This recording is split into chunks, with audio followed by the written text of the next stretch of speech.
यह उन दिनों की बात है जब एक सन्यासी सेब के बाग में अपना समय व्यतीत कर रहे थे। उस समय तक सन्यासी की प्रसिद्धि दूर दूर तक फैल चुकी थी। लोग अपनी चिंताओं और समस्याओं का समाधान खोजने के लिए दूर दूर से सन्यासी के पास आते थे। ऐसे ही एक दिन जब सन्यासी सेब के जंगल में लोगों को उपदेश दे रहे थे, तो एक आदमी अपने 24 से 25 साल के बेटे के साथ सन्यासी की ओर आ रहा था। जब वे उपदेश स्थल के पास पहुंचे तो सन्यासी ने उनकी ओर देखा और इशारा किया। उसके पास बैठने के लिए जब उपदेश समाप्त हो गया और सभी लोग चले गए, तब सन्यासी ने उस व्यक्ति को अपने पास बुलाया और बैठने को कहा। चारों ओर हरियाली थी, मौसम सुहाना था, तरह तरह के पक्षियों की आवाजें गूंज रही थीं। ऐसा नजारा देखकर उस व्यक्ति को अंदर से बहुत शांति महसूस हो रही थी। इसके बाद सन्यासी ने उस व्यक्ति से आने का कारण पूछा। इस पर वह व्यक्ति बोला, हे महात्मा, मैं अपने बेटे को आपसे मिलवाने के लिए 2 दिन की लंबी यात्रा कर आया हूं। यह मेरा इकलौता बेटा है और वह हर वक्त थका रहता है। ऐसा लगता है कि इसमें जान ही नहीं है। इसका स्वभाव भी काफी चिड़चिड़ा हो गया है। अगर हम इसे कुछ भी कहें तो यह हमारी छोटी छोटी बातों पर गुस्सा हो जाता है। इसकी देखने की क्षमता भी उम्र से पहले ही कमजोर हो गई है और उसके बाल भी सफेद हो रहे हैं। इतनी कम उम्र में बूढ़ा दिखने लगा। मैं समझ नहीं पा रहा हूं कि उसके साथ क्या हो रहा है। हे सन्यासी, मुझे अपने बेटे की बहुत चिंता हो रही है। मैं अपने बेटे को डॉक्टर के पास ले गया तो उन्होंने कुछ दवा दी और कहा, बेटा, कम तनाव ले। वह अपने दिमाग पर बहुत अधिक तनाव लेता है, इसीलिए उसकी ये हालत है। लेकिन उन्हें बहुत समझाने के बाद भी मुझे तनाव का मतलब समझ नहीं आया। मुझे नहीं पता कि तनाव क्या है, इसका कारण क्या है और इसे कैसे दूर किया जाए मेरे बेटे के मन की। लेकिन सबसे पहले मुझे यह समझना होगा कि तनाव क्या है, इसलिए मैं आपके पास आया हूं। सन्यासी, कृपया मेरी समस्या का समाधान करें। यह सुनकर सन्यासी ने उनके बेटे को बहुत ध्यान से देखा। उसके चेहरे को देखा, उसकी आंखों को देखा, फिर उसके हाथों की नाड़ी भी जांची। ये सब अनुष्ठान करने के बाद सन्यासी ने उस व्यक्ति से कहा कि तनाव कोई भी नहीं लेना चाहता, लेकिन फिर भी यह तनाव व्यक्ति के दिमाग को दीमक की तरह जकड़ लेता है और व्यक्ति को पता भी नहीं चलता कि वह तनाव में है। लेकिन अगर व्यक्ति तनाव के कारणों को अच्छे से समझ ले और तनाव के बारे में एक पैमाना बना ले जिससे उसे पता चल सके कि वह कितना तनावग्रस्त है, तो वह इस समस्या का समाधान भी ढूंढ सकता है। सबसे पहले यह समझ ले कि तनाव क्या है। जब भी कोई व्यक्ति काम कर रहा हो लेकिन उसका मन कल्पनाओं में भटक रहा होता है, इसलिए उसके शरीर और दिमाग के बीच एक दूरी बन जाती है। यह दूरी जितनी अधिक होती है, व्यक्ति उतनी ही देर तक बेहोशी की स्थिति में रहता है और शरीर और मन के बीच के इस तनाव को ही तनाव कहा जाता है। आखिर पसंदीदा खेल खेलने के बाद इंसान ऊर्जा और खुशी से क्यों भर जाता है, जबकि वह अपने शरीर को थका चुका होता है।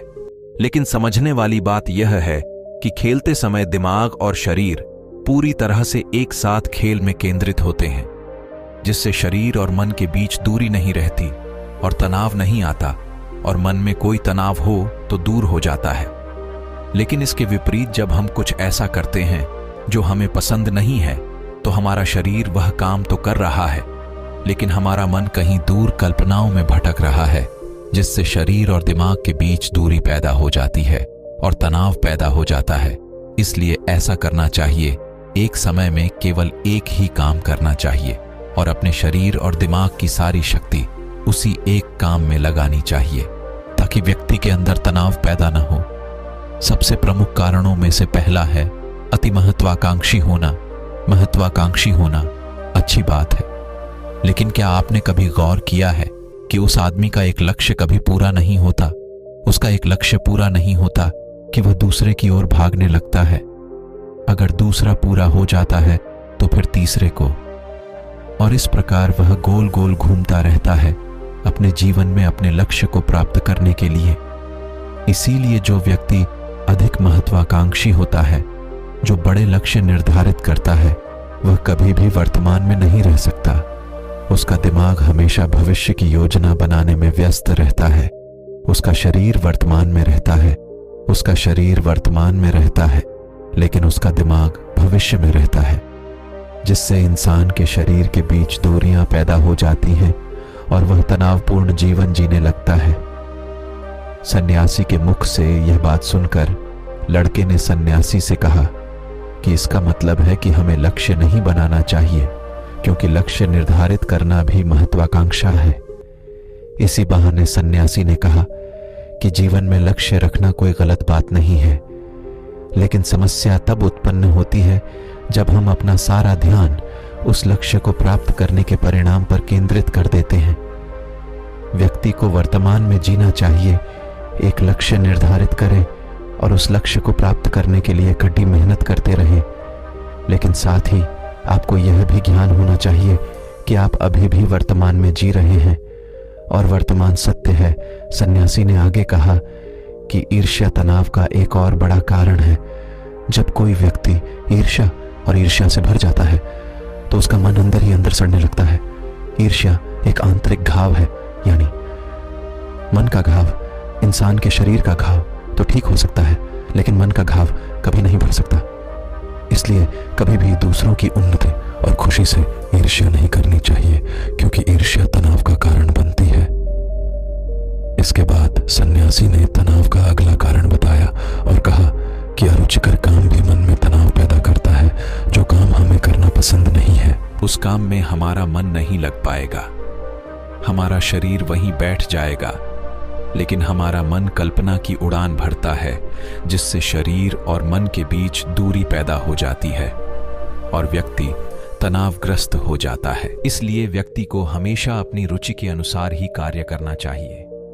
यदि व्यक्ति ने यह तय कर लिया है कि उसे कौन सा काम करना है और वह उसी काम को अपने जीवन का लक्ष्य बना लेता है, तब वह काम उसके लिए काम नहीं बल्कि खेल बन जाता है।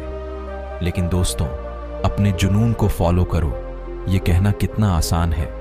अपना सच्चा जुनून ढूंढना कितना मुश्किल है, क्योंकि आजकल ज्यादातर युवा सेलिब्रिटीज और सोशल मीडिया से प्रभावित हैं। वे किसी भी काम को अपना जुनून मानते हैं और फिर कुछ दिनों तक कोशिश करने के बाद उसे बीच में ही छोड़ देते हैं, क्योंकि यह उनका जुनून नहीं था, और इस तरह वे अपना कीमती समय और ऊर्जा बर्बाद करते हैं। तनाव का चौथा कारण है दूसरों से अपेक्षा करना। सन्यासी ने उस व्यक्ति की ओर इशारा करते हुए कहा, एक पिता के रूप में तुम्हें अपने बेटे से बहुत सारी उम्मीदें होंगी कि आपका बेटा बहुत सफल इंसान बने, आपका नाम रोशन करे और जैसा जीवन चाहे वैसा जिए, आपकी हर बात माने। लेकिन क्या आज तक किसी की भी उम्मीदें पूरी हुई हैं? जब भी कोई व्यक्ति दूसरे से कुछ अपेक्षा करने लगता है तो वह अनजाने में तनाव पैदा करना शुरू कर देता है। खुद के लिए जरा सोचिए, अगर आपका बेटा आपके मुताबिक काम नहीं कर रहा है और वह वैसा नहीं बन रहा है जैसा आप उसे बनाना चाहते हैं, तो निश्चित तौर पर तनाव आपके दिमाग पर हावी हो जाएगा।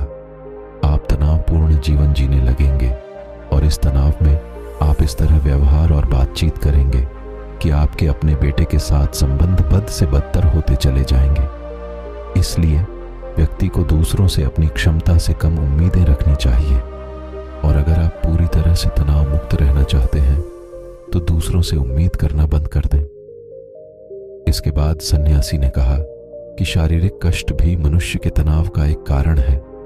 जब कोई व्यक्ति किसी शारीरिक दर्द से गुजर रहा होता है तो उसका पूरा ध्यान उस दर्द पर होता है और वह सारा दिन बस अपने दर्द के बारे में ही सोचता रहता है, जिससे उसका मन दुखद विचारों से भर जाता है और ऐसे में व्यक्ति तनावग्रस्त रहने लगता है। यह सब सुनकर वह व्यक्ति बोला कि हे सन्यासी, शारीरिक कष्ट किसी भी व्यक्ति को हो सकता है, तो क्या वह व्यक्ति जीवन भर तनाव में रहेगा? इसका उत्तर देते हुए सन्यासी ने कहा कि मनुष्य को यह समझना चाहिए कि हमारा जीवन दुख का आधार है। जैसे जैसे हमारा जीवन चलता है, बीमारियां आती हैं और फिर अंत में मृत्यु आती है। इसलिए बीमारियां मानव जीवन का अभिन्न अंग है। इससे कोई नहीं बच सकता। यह बस किसी के जीवन में समय से पहले आता है और किसी के बाद आता है, लेकिन सबके पास आता है जब मानव मस्तिष्क इस बात को अच्छी तरह से समझ जाएगा, तो तब उसे अपनी बीमारी के बारे में सोचकर ज्यादा तनाव नहीं लेना चाहिए, क्योंकि यह हमारे जीवन का अभिन्न अंग है और इसके लिए शारीरिक व्यायाम का अभ्यास करते रहना चाहिए और स्वस्थ जीवन शैली को भी अपने जीवन में जगह देनी चाहिए, जिससे उनका शरीर लंबे समय स्वस्थ रहकर ठीक से काम कर सके।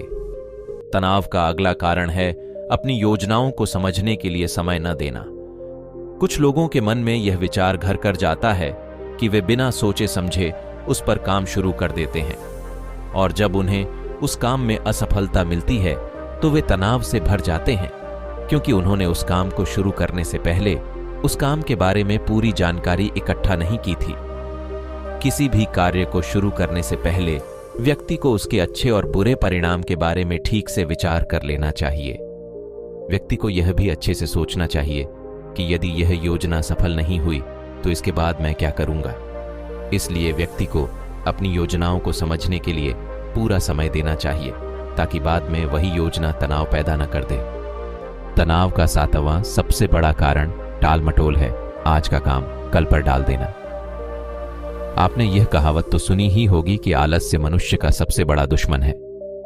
मनुष्य अपने आलस्य के कारण आज के काम को कल पर टाल देता है और फिर टालना उसकी आदत बन जाती है। टाल मटोल करने वाले का काम कभी भी समय पर पूरा नहीं होता है, और अगर किसी कारण से हो भी जाता है तो उतना अच्छा नहीं होता जितना हो सकता था, और फिर ये बात इंसान के अंदर तनाव पैदा करती है। लेकिन आखिरी समय पर टालना या ना करना एक आदत है, इसलिए न चाहते हुए भी व्यक्ति बार बार इस आदत का शिकार हो जाता है और फिर काम को टालता रहता है। और फिर जब काम की समय सीमा नजदीक आ जाती है, तो वह उस काम को पूरा करने की कोशिश करता है। इसलिए तनाव मुक्त रहने के लिए व्यक्ति को काम को टालने की आदत को छोड़ना होगा, और यह तभी संभव है जब लोग काम को समय से पहले पूरा करने का प्रयास करेंगे।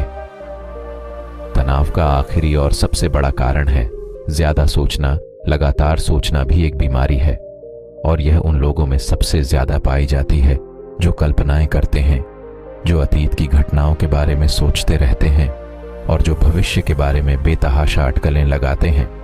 इसलिए व्यक्ति को ज्यादा सोचने की आदत पर अंकुश लगाना चाहिए। उसे जितना हो सके खुद को काम में व्यस्त रखने की कोशिश करनी चाहिए, और प्रतिदिन ध्यान के अभ्यास को अपने जीवन का हिस्सा बनाएं। सन्यासी के मुख से ये सभी बातें सुनकर वह व्यक्ति हाथ जोड़कर बोला, हे सन्यासी, मेरा बेटा अभी सिर्फ 20 साल का है और उसे इतनी समझ भी नहीं है कि वह सभी बातों का पालन कर सके। कृपया तनाव दूर करने का कोई आसान तरीका बताएं, ताकि मेरा बेटा भी उसे अपना सके और तनाव मुक्त रह सके। उस व्यक्ति की यह विनती सुनकर सन्यासी ने कुछ सोचते हुए उत्तर दिया, यदि आप इतनी सारी बातों का पालन नहीं कर सकते तो इसके लिए एक बहुत ही आसान तरीका है। आप एक समय में एक ही काम करने पर ध्यान केंद्रित करते हैं। आप उस समय जो कर रहे हैं बस उसी पर ध्यान केंद्रित करें, और यदि आपका मन भटकता है तो जैसे ही आपको याद आए अपना ध्यान उस काम पर लौटा दें। तनाव मुक्त रहने का यह सबसे आसान और अच्छा तरीका है। जब आप खाएं तो केवल खाएं, उसके स्वाद का आनंद लें, उसे महसूस करें। जब आप चलें तो अपना ध्यान केवल चलने पर केंद्रित करें। इससे आपका दिमाग और शरीर दोनों एक ही जगह पर केंद्रित रहेंगे। दोनों के बीच कोई दूरी नहीं रहेगी, जो तनाव का मुख्य कारण है। दोस्तों, आज की युवा पीढ़ी एक ही समय में 2 या 3 काम करने की आदी हो गई है, जैसे फोन पर बात करते हुए गाड़ी चलाना, खाना खाते समय टीवी देखना या फोन का इस्तेमाल करना। और फिर उनकी शिकायत रहती है कि मैं तनाव में रहता हूं, मेरा मन बेचैन रहता है, मैं चिड़चिड़ा हो गया हूं। जब कोई व्यक्ति एक समय में 3 काम करता है तो यह स्वाभाविक है तनाव उत्पन्न होना, क्योंकि दिमाग एक समय में एक ही काम पूरे ध्यान से कर सकता है। कभी भी एक ही समय में 2 चीजों पर पूरा ध्यान केंद्रित नहीं कर पाता। इसलिए जहां तक हो सके एक समय में एक ही काम को पूरे ध्यान से करने की कोशिश करें। दोस्तों, मुझे उम्मीद है कि आपको इस वीडियो से बहुत कुछ सीखने को मिला होगा।